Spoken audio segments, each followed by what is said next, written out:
Who are your standout teams this year? I mean, we had Clare last year with that style in the league. Kilkenny and Tip come back, the old order. How do you see the year shaping up? Yeah, well, I think from what we've seen in the league, Des, there's probably Clare and Kilkenny are 1 and 2.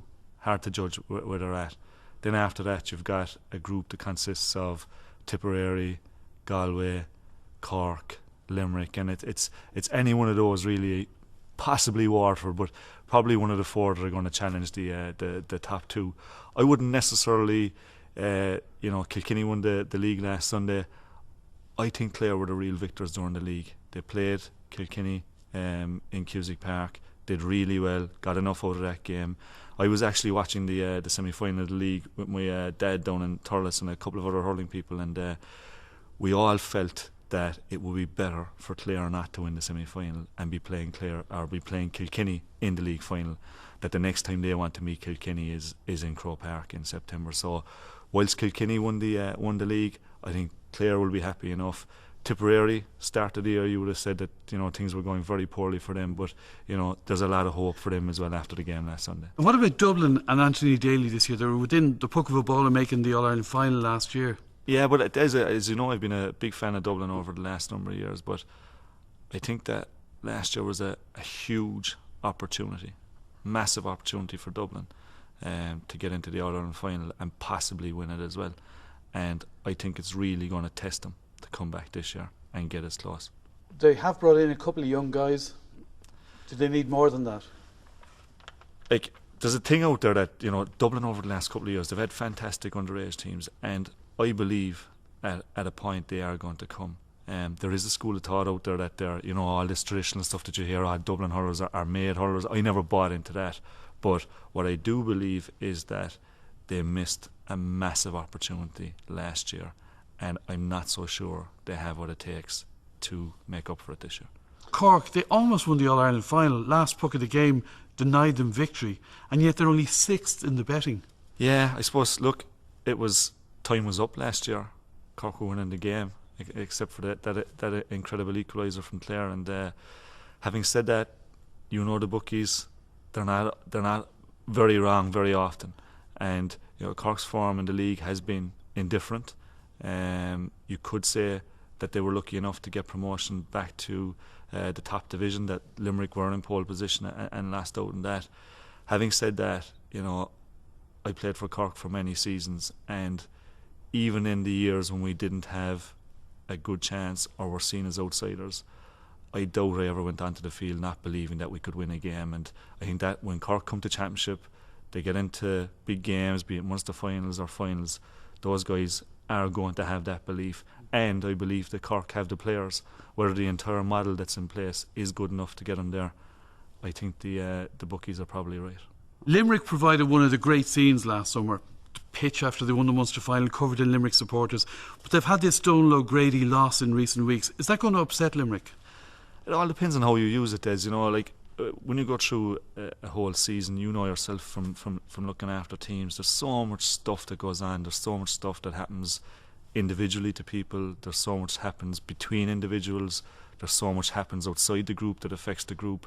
That it's full of ups and downs. And the key thing is that, like, if you go into a season and think that there isn't going to be any blows, then you're only kidding yourself. The key thing is that you use every knockdown, you use everything negative as an opportunity to drive on and push on. And I just get this feeling that the players in Limerick are going to rally around this situation. They've been through their battles over the last number of years, and they're still there. They're still there with a shout. And I'd like to think that they're really going to have a cut off it this year, even though they're minus one of the top coaches in the game. We spoke about Dublin having good underage teams coming through and needing to get over the line. Galway surely have even more success at underage. Yeah, look, Galway, they're an enigma. Would you bet against them winning an All-Ireland this year? You wouldn't. Would you back them to win the All-Ireland? You absolutely wouldn't either. They appear to have everything, the players, physicality. I was down at the league semi-final this year, and I was out in the field, and I was struck by the size of the Galway team. But have they got enough to get over the line? Like I said, you wouldn't back them. There's been a lot of debate about where Joe Canning should be played in the Galway team. in the full forward line, out around the middle. What's your view on how you use Joe Canning? Yeah, well, look, it's, you know, he's played in every position over the last couple of years. To me, it's not where you start the guy. The game of hurling is like all other sports. You could look at the history of soccer, where it started off being a very traditional type of game, and you knock the ball up to the big man up front and he knocks it down or tries to score or whatever. Soccer has become an absolutely fluid game. Gaelic football, exactly the same way. You saw the way the game was a number of years ago. It was kick and catch. Then it became very much about movement, and now the game is as fluid as soccer has become. Hurling is following that path, where now we see that the likes of Clare, who brought a new dimension to the game last year, where they're moving all over the field, and you've got players like Tony Kelly, who's maybe starting at centre forward, who'll finish up back down in his own half back line to collect the ball very often. You'll have players like Podge Collins, who could end up in the full back line. The game has become way more fluid. So I think that the question about where you play Joe Canning, I think the more valid or the more interesting aspect to look at is what type of system are you putting him into. What's the best system to put him in? I mean, do you play him in the middle and have him more involved as such a skilled hurler? If I was looking after Joe Canning, I'd want him involved in the play as much as possible, and I'd put him into the thick of it, but I'd give him freedom to go anywhere. And as much as possible, what you want with Joe Canning is getting him on the ball, going towards goals. There's a problem if you play the likes of Joe Canning at full forward, in that most of the ball that he will get is actually going away from goals. It's just the very nature of the position.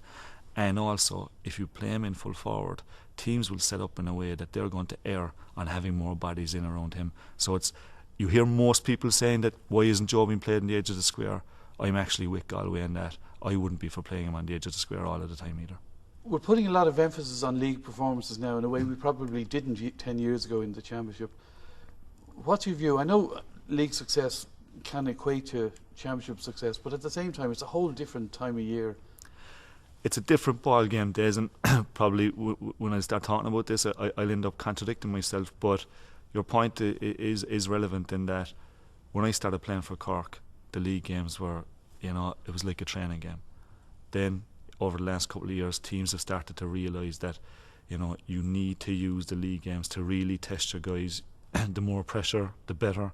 You can find out a lot about guys, but when you really find out about your team is in the white heat of battle in the Championship. And the example I'll give you is that I spoke earlier on about Kilkenny winning the league. They really didn't need to win the league this year. They won the league last year. Who remembers that? Are you suggesting it's still the old order is back, the Kilkenny and Tip, missing last year from the last four, that they're back? Yeah, well, like I said, I think it's going to be, Kilkenny and Clare are in the number one seeds, if you like, and then you've got that group afterwards that any one of them could come out and challenge either Clare or Kilkenny. But I think come September, it's either going to be Clare or Kilkenny that we're going to be looking at. Having said that, like Clare, it's a huge challenge for them to retain an All-Ireland title. Actually, in hurling, it's a thing that's not often done. There's actually only 5 counties have done it in the history of the game, and Wexford and Galway were 2 of those counties, and they both did it on only one occasion. And in fact, out of the big 3 of Kilkenny, Cork and Tipperary, they've failed to do it more times than they've been successful. So that's a huge challenge for Clare. We saw the great team that they had in the second half of the 90s, one of the greatest teams we've ever seen. They didn't or weren't capable of putting back-to-back titles together. Talking about the difficulty of Clare retaining the title, they're incredibly young and therefore you might say a bit inexperienced, and yet they're an incredibly focused young group. Yeah, they fight their years really in the way that they've behaved and the way they played. And speaking of the way they play, there's really an argument out there, and I know it comes down to taste like everything else, but there's an argument out there that they're playing the game the way it should be. It's all about speed of foot, speed of wrist, speed of thought.